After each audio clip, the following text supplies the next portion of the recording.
Hi, I'm John with AppliancePartsPros.com. Today we're going to be showing you how to repair your appliance.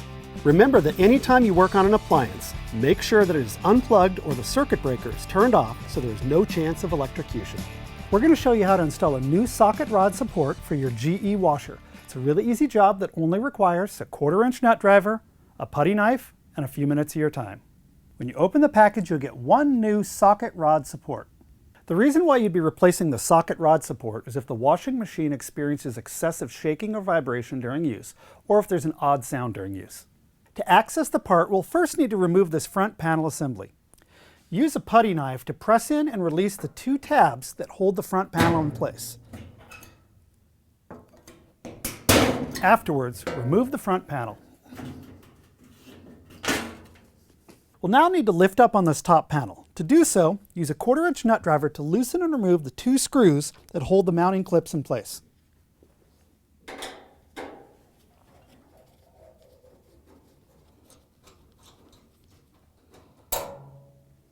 You can now lift up and remove this top panel assembly. However, to remove the panel, you're going to have to disconnect a variety of items, including the wiring harness that goes to the lid switch. So, rather than doing that, lift up the panel and just insert a block of wood or something to hold it up.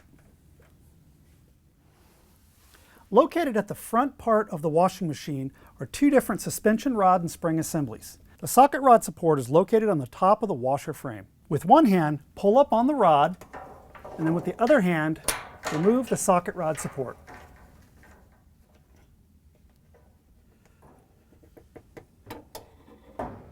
Here's the old socket rod support next to the new one. If you already have the new part, great. If not, you can get it from AppliancePartsPros.com. Reposition the rod, pull it up so it goes through the hole.